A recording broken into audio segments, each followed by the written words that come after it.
History is full of what-ifs.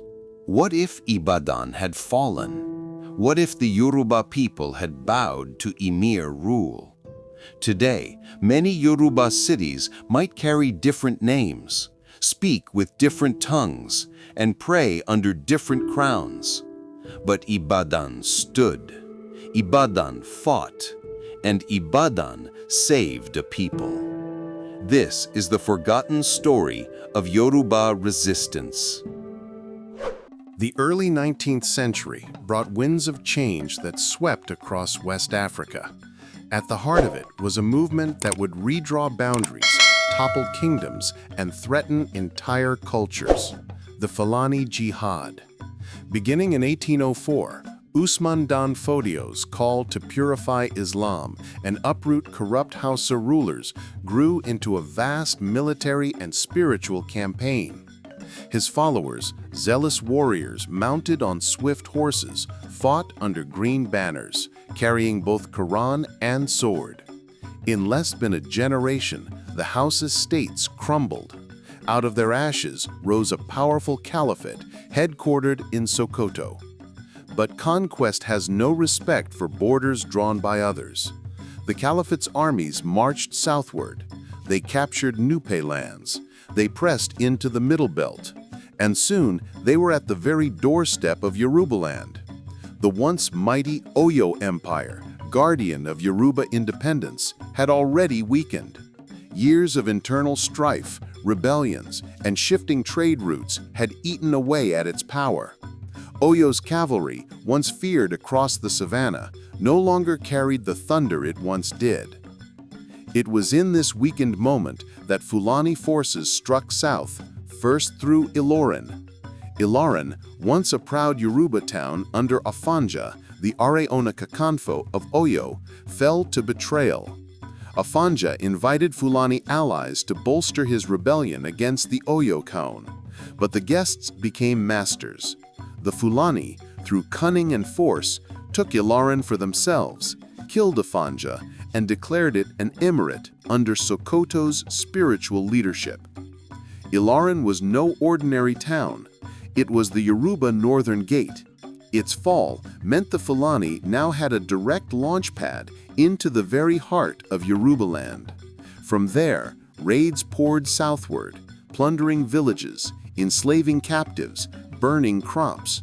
The once secure Yoruba interior was suddenly open to a wave of conquest. If unchecked, the Fulani could ride all the way to the Atlantic coast. This was the nightmare Yoruba elders whispered of, their crowns replaced by turbans, their gods silenced by mosque calls, their language diminished under the weight of Emir authority. The Fulani Jihad was not only a religious movement, it was a machine of empire. And Yorubaland, fractured and leaderless, stood on the edge of collapse. But history does not always favor the conqueror. From the ashes of Oyo's decline and the terror of Ilorin's betrayal, a new power would rise. Not a kingdom of kings or priests, but a city of warriors. Its name was Ibadan, and it would become the wall against which the tide of Fulani Jihad broke. The fall of Oyo scattered warriors, chiefs, and refugees across the land. Farmers abandoned their fields, artisans fled their towns, priests carried their shrines into hiding. Yet amid chaos, survival sparks creation. In 1829, on the forested hills where three paths met, displaced warriors began to gather. They were Oyo cavalrymen, Egba refugees, Ijebu adventurers, Ife hunters, and others with nothing left but their swords. Together, they founded Ibadan. Unlike other Yoruba cities, Ibadan had no sacred dynastic crown, no ancient palace. It was not born of myth, but of necessity. Its foundation was war. Leaders emerged not from bloodlines, but from bravery. The man who led the fiercest raid, who returned with the most spoils, who commanded loyalty in the field, he became a chief. Ibadan's titles reflected this military essence. the Balogun as war general, the Otun as second commander, the Osi as strategist. Every rung of authority was earned in battle. This made Ibadan unique. While other Yoruba cities debated in councils of elders or followed hereditary kings, Ibadan lived by one creed: survival through strength. Every able-bodied man was expected to serve. The entire city was a barracks, its farms protected by trenches, its people organized for war. Mothers trained their sons not just in farming, but in the handling of weapons. Songs of warriors replaced songs of harvests. From this martial culture, Ibadan began to rise. It subdued nearby towns that wavered between loyalty and surrender. It offered protection to villages threatened by Fulani raids, on the condition that they recognize Ibadan's authority. Slowly, the city grew, swelling with refugees and soldiers, until it was no longer a camp, but a metropolis of war. Ibadan's leaders understood the stakes. Ilorin stood as a dagger aimed at Yoruba survival. The Fulani cavalry had to be stopped before it reached deeper into the forest zone, where horses could not thrive as easily. If Ibadan fell, there would be no other power strong enough to resist. The Yoruba would be swallowed whole. Thus, Ibadan took up its destiny, not as a chosen city, but as a city that chose itself. Its very existence was defiance, a statement carved with spears. This far the Fulani may come, but no further. Ilorin was once a Yoruba city, a strong outpost of the Oyo Empire. Its destiny changed with the ambitions of one man, Afonja, the Are Onakakanfo, supreme war general of Oyo. Ambitious and restless, Afonja sought to break free from the Alafin's authority. He invited Fulani allies, promising them plunder and influence in exchange for their military support. But alliances forged in desperation often become shackles. The Fulani came, led by Alimi, a respected Islamic scholar and strategist. At first, they fought alongside Afonja. Their horses trampled enemies, their discipline impressed local warriors.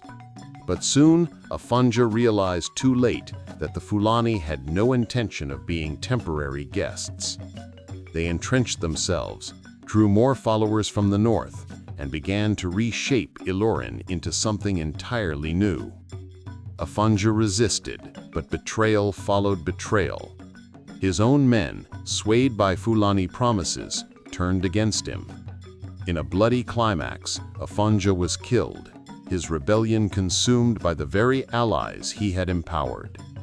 The Fulani crowned their victory by establishing Ilorin as an emirate under the Sokoto Caliphate.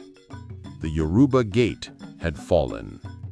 Ilorin's transformation was catastrophic for Yorubaland. With its position at the border between the savannah and forest, Ilorin became the launchpad for raids deep into Yoruba territory. Swift Fulani cavalry poured into Ekiti, Igbomina, and Oyo towns, leaving behind trails of fire and chains. Thousands were captured and marched north as slaves. Families were ripped apart, villages abandoned, sacred groves desecrated. For the Yoruba, the fall of Ilorin was more than the loss of a city. It was the loss of innocence. No longer could they assume their lands were safe from external domination. The Fulani Jihad had pierced the heart of the Yoruba world. If unchecked, it could consume everything. But history does not stop with despair. As Ilorin grew strong, Yoruba resistance also sharpened. Towns like Osogbo and Ogbomoso braced themselves. Yet it was Ibadan, still a young city of warriors, that recognized the truth most clearly. Ilorin must be stopped. The memory of Afonja's betrayal haunted Ibadan's leaders. They vowed never to repeat his mistake. There would be no compromise with the Fulani, no shared rule, no welcoming of allies who would one day claim the throne. For Ibadan, resistance was not optional. It was survival. Thus began a struggle that would define the 19th century Yoruba experience, a clash between the expedientialist emirate of Ilorin and the warrior republic of Ibadan. One fought for empire, the other for existence. The early battles between Ibadan and Ilorin were brutal lessons in adaptation. The Fulani relied on their greatest strength, the cavalry.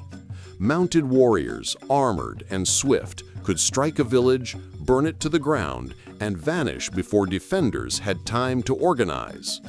Against foot soldiers, the horse was almost invincible. But Ibadan was clever. They knew Yorubaland's dense forests and narrow paths were not built for cavalry. They used terrain as a weapon. Trenches were dug across roads, spike pits concealed in undergrowth. Ambushes became Ibadan's specialty. When Fulani riders charged into open ground, they met long Yoruba pikes that pierced horse and rider alike. One of the earliest defining clashes came near Osogbo. Ilorin's cavalry advanced, confident they would break through. But Ibadan warriors, under the command of their Baloguns, lured them into swampy ground. Horses faltered, hooves sinking in mud. From the cover of trees, Yoruba fighters rained arrows and musket fire. The Fulani, disoriented and immobilized, fell in droves. That day, Ibadan sent a message: the forest was not the savannah. Yet, victory came at a cost. Every campaign bled Ibadan of men and grain. Refugees poured into the city, swelling its population but straining its resources. Farms were burned. Famine lurked. Still, Ibadan refused to yield. To surrender meant more than defeat. It meant the erasure of Yoruba identity under Emir rule. Ilorin did not stop either. Year after year, they probed, raided, tested Ibadan's defenses. Their mission was not simply conquest, but conversion. A Yorubaland brought under Sokoto's authority, its crowns turned into emirates. These clashes hardened Ibadan. The city became a forge of warriors. Boys grew into men with spears in their hands. Women bore the weight of tending farms while men marched. War was not an interruption of life, it was life itself. The chronicles of these early clashes tell of Ibadan's creativity, building war camps ringed with earthworks, using drummers to signal ambushes, deploying hunters who knew every path and river bend. Against cavalry, brains mattered as much as brawn. In time, the Yoruba began to believe what once seemed impossible, that the Fulani could be stopped. Not by a royal dynasty, not by a great empire, but by a city of exiles turned warriors. Ibadan was becoming more than a city. It was becoming the last wall standing between the Fulani Jihad and the total eclipse of Yorubaland. The war between Ibadan and Ilorin was never a single battle. It was a relentless series of campaigns, skirmishes in forests, sieges of towns, and raids that stretched across decades. Each year brought new confrontations, each one shaping the fragile balance of power in Yorubaland. Ilorin's strength lay in its cavalry. They moved like the wind, striking suddenly and withdrawing before defenders could muster. They targeted farms, hoping to starve Ibadan into collapse. They struck trade routes, choking supplies of salt and grain.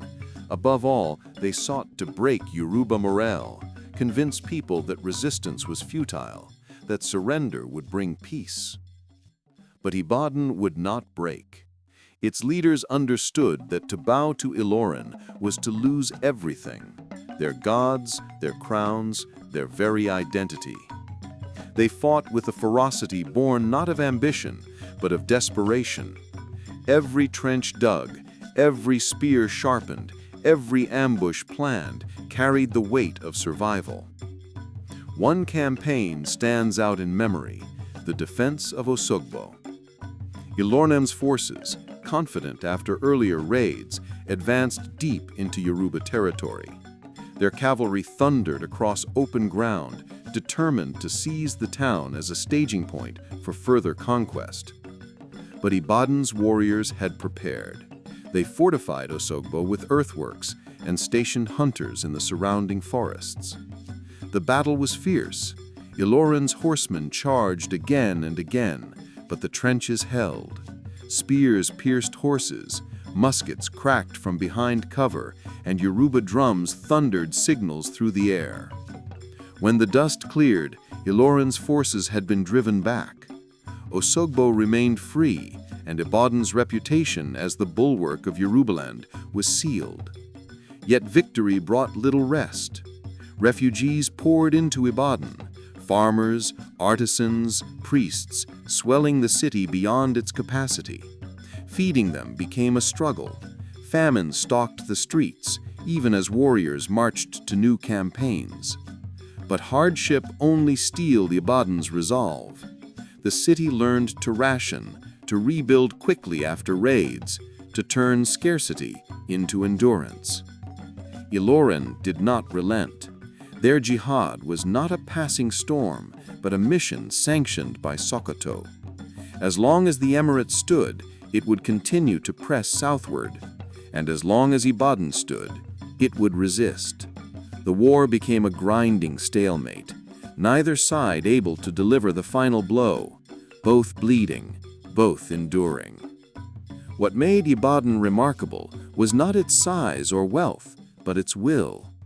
Other Yoruba towns sued for peace, paid tribute, or tried to negotiate. Ibadan never did. To its people, surrender meant extinction. And so, year after year, the city chose war over compromise, sacrifice over submission. The campaigns of survival forged Ibadan into something greater than a city. It became a symbol, a reminder that even in the face of overwhelming force, courage could carve a space for freedom. Every great resistance is carried on the shoulders of leaders, men whose names echo long after the battle's end. In Ibadan's struggle against the Fulani Jihad, such men emerged. They were not kings crowned by ancestry, but warriors elevated by courage and skill. Their power was earned in blood and strategy. Among them stood figures like Balogun Ibikunle, a master of discipline who transformed Ibadan's ragtag fighters into a formidable army. Under his command, trenches were dug deeper, ambushes planned with precision, and morale held firm even in the darkest hours. Ibikunle was more than a commander. He was a father to his men, walking among them barefoot during campaigns, sharing their hunger, lifting their spirits with fiery words. Another was Ogunmola, fierce and uncompromising. He was known for his relentless pursuit of Fulani raiders, chasing them across rivers and forests, refusing to give them rest. Stories tell of nights when he marched warriors through storms to strike at dawn, catching enemies unprepared. His unpredictability made him a terror to Ilorin's cavalry. But perhaps Ibadan's greatest strength was not in individuals alone, but in the system they created. Leadership in Ibadan was not fixed by bloodlines. Generals rose and fell by merit. If a commander failed, he was replaced. If a warrior distinguished himself, he could climb. This meritocracy gave Ibadan a flexibility that dynastic kingdoms lacked. It kept its army sharp, ambitious, and loyal to the cause rather than to a crown. These generals also understood the importance of unity. The fall of Ilorin had been caused by betrayal. Afonja opening the gate to Fulani allies who became masters. Ibadan swore never to repeat that mistake. Discipline was brutal. Traitors were executed without hesitation. Dissension was crushed. The price of survival was iron loyalty. Yet these leaders were not merely soldiers. They were also diplomats. Ibadan needed allies, Ogbomoso, Isain, Osogobo, and other towns that lay vulnerable to Ilorin's raids.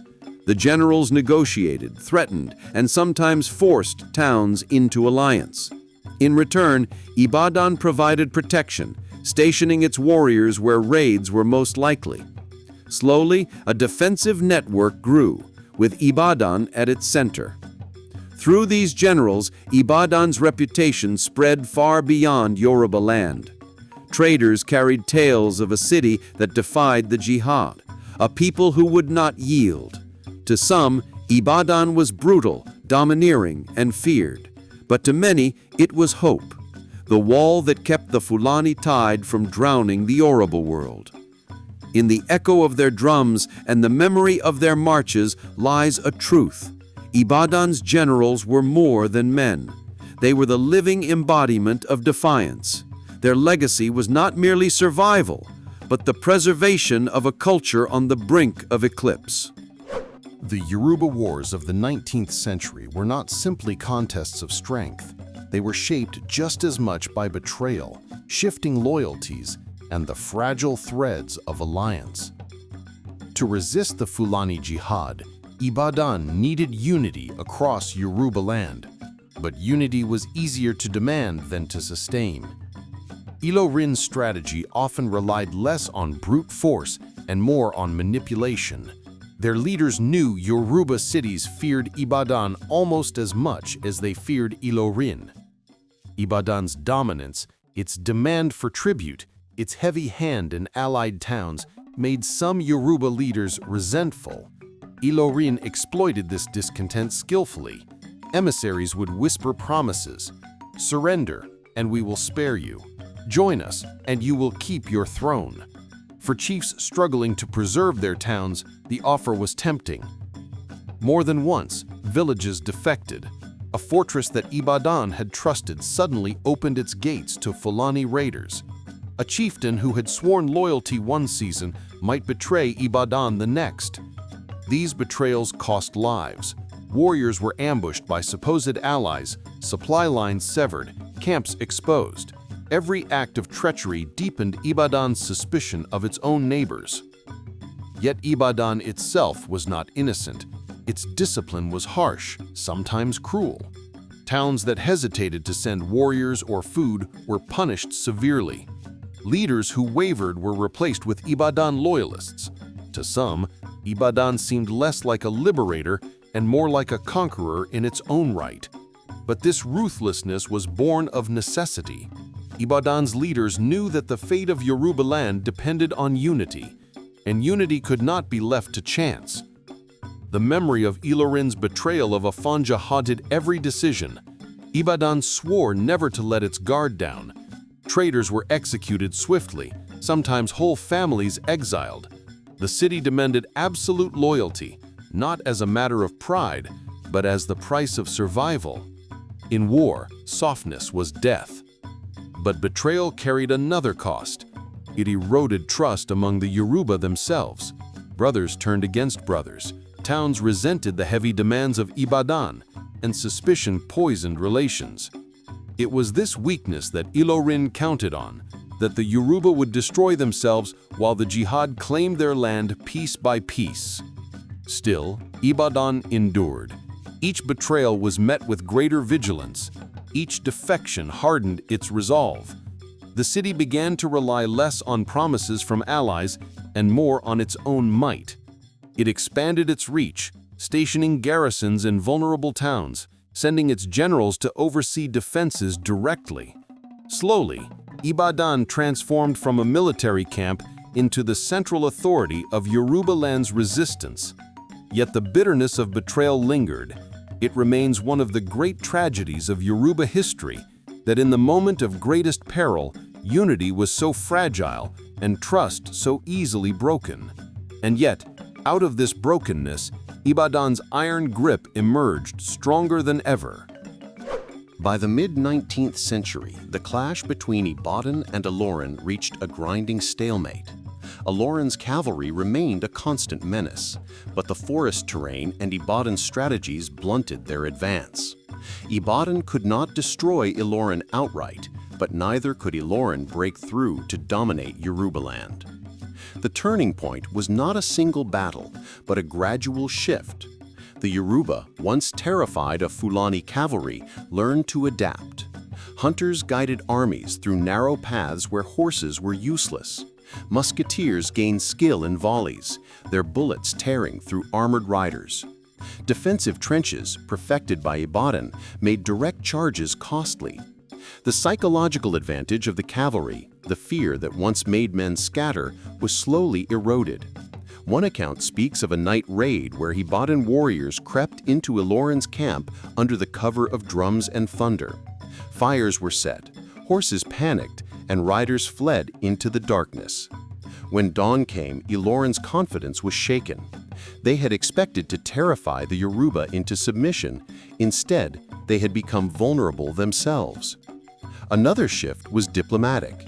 As Ilorin pressed deeper, even Yoruba towns resentful of Ibadan realized that the Emirates' victory would mean the end of their crowns. Better a heavy-handed Yoruba overlord than no Yoruba kingdom at all. Slowly, more towns rallied behind Ibadan, not out of love, but out of necessity. In Ibadan's survival, they saw their own. The jihad had hoped to sweep Yorubaland into the Caliphate. Instead, they found themselves contained. Ibadan had become the immovable wall. From its war camps flowed a steady stream of warriors, replenished by refugees who preferred the hardship of resistance to the humiliation of surrender. Every season, Ibadan sent campaigns northward, not to conquer, but to remind Ilorin that Yorubaland would not be taken. The turning point was psychological as much as military. The Yoruba realized that the Fulani were not invincible, that horses could stumble, that riders could fall, that prayers and banners were not enough to break a people determined to survive. By holding the line, Ibadan preserved more than towns. It preserved identity. Without Ibadan, the Yoruba might have awoken one day to find their crowns replaced with emirates, their gods abandoned, their festivals silenced. Instead, they awoke each day to a city that refused to kneel. The jihad had met its match, not in another empire, but in a warrior city that refused to die. History is shaped not only by what happened, but by what might have happened. To understand the true weight of Ibadan's resistance, we must ask the haunting question: what if Ibadan had fallen to the Fulani Jihad? The answer chills the imagination. If Ilorin had conquered Ibadan, the road to the Yoruba interior would have been wide open. Osogbo, Iseyin, Ilesa, Ogbomosho, even Ife itself, none had the population or military organization to withstand the Emirate cavalry. Town by town, Yorubaland might have fallen like dominoes. Chiefs would have been replaced by emirs, Yoruba crowns discarded for turbans. Religious and cultural life would have been transformed. The drums of the Orisha might have been silenced, shrines abandoned, masquerades banned. Yoruba gods, priests, and festivals could have been driven underground or erased entirely. Yoruba kingship traditions, the Alafin, the Ooni, the Obas, might have vanished, their palaces turned into emirate courts under Sokoto's suzerainty. Language, too, might have suffered. The spread of Hausa Fulani influence would have woven a different cultural fabric, blending but also overshadowing Yoruba. Generations could have grown speaking Hausa in the markets, reciting Arabic in schools, Yoruba reduced to the tongue of old women. The distinct Yoruba identity we know today might have been diluted, perhaps lost. Even Lagos, then a rising coastal settlement, could have been drawn into this orbit. Without Ibadan's buffer, the Fulani tide might have reached the coast before the British fully entrenched their colonial grip. Yorubaland would have entered the colonial era already subdued, not as an independent cultural entity negotiating with Europe, but as a province of the Caliphate absorbed into the empire's fold. This counterfactual is not fantasy. It is the logical extension of Ilorin's mission. The jihad was not content with Ilorin alone. Its leaders dreamed of stretching Sokoto's banner to the Atlantic, claiming the forests and rivers of the south as they had the savannas of the north. Ibadan was the obstacle. By refusing to yield, Ibadan preserved more than its own walls. It preserved the spiritual, cultural, and political independence of Yorubaland. The Yoruba identity that thrives today, its language, its traditions, its crowns, owes its survival to the warriors who chose death over surrender. This is why Ibadan's story is not simply local history. It is a turning point in the destiny of a people. The Yoruba world as we know it exists because Ibadan stood. Had it fallen, everything might have been different. Ibadan's resistance to the Fulani Jihad was not perfect. Its methods were harsh, its leadership often brutal, its dominance resented by allies. Yet when history weighs the scales, Ibadan stands as the decisive shield of Yorubaland. The city's legacy is not in monuments of marble or palaces of gold. It lies in the survival of a people. Every Yoruba festival celebrated today, every Oba who sits on his throne, every drumbeat of the talking drum carries the echo of Ibadan's defiance. The courage of Ibadan was not born of privilege, it was born of desperation. Refugees, outcasts, and soldiers with nothing left created a city that became a fortress. They were not chosen by destiny, they chose destiny. They understood that submission meant erasure, and so they carved their existence into history with iron and fire. Generals like Ibikunle and Ogunmola are remembered not for their wealth, but for their endurance. They embodied Ibadan's ethos that survival was the highest victory. The trenches they dug, the ambushes they led, the towns they defended, all became the scaffolding on which Yoruba independence rested. Even the grudges against Ibadan, that it was domineering, that it demanded tribute, must be weighed against the alternative. For in those years, harsh discipline was the price of freedom. Without it, betrayal would have undone Yorubaland. Without Ibadan's grip, the Fulani would have broken through. The British colonization that followed in the late 19th century changed everything again. But the Yoruba entered that era not as a conquered emirate, but as a people still standing, still distinct, still proud. And for that, they owed Ibadan. Today, as Ibadan thrives as one of Nigeria's largest cities, its streets whisper with ghosts of warriors. Its hills remember the watchfires, its markets the tramp of war boots. Behind every bustling road lies a reminder. This city once carried the burden of an entire nation's survival. The final lesson is clear. Courage matters. Not the courage of kings and palaces, but the courage of ordinary men and women who refuse to surrender. Ibadan's story teaches that even when betrayal surrounds you, even when enemies are stronger, even when survival seems impossible, defiance can preserve a people. Ibadan did not just fight for itself, it fought for Yorubaland, for Yoruba gods and crowns, for language and culture, for memory itself. And in doing so, it etched its name forever into history. If not for Ibadan, the Yoruba story would be unrecognizable. With Ibadan, it remains one of endurance, defiance, and survival. Ibadan was not born of crowns or palaces. It was born of fire, betrayal, and courage. And because it stood, Yorubaland still sings its own songs, crowns its own kings, and speaks its own tongue. Remember this story. Share this story. Hit the like button and don't forget to subscribe. History forgotten is history repeated. If not for Ibadan, what would Yoruba be today? Drop your thoughts in the comments. Was Ibadan's harshness necessary for Yoruba survival? Let's talk.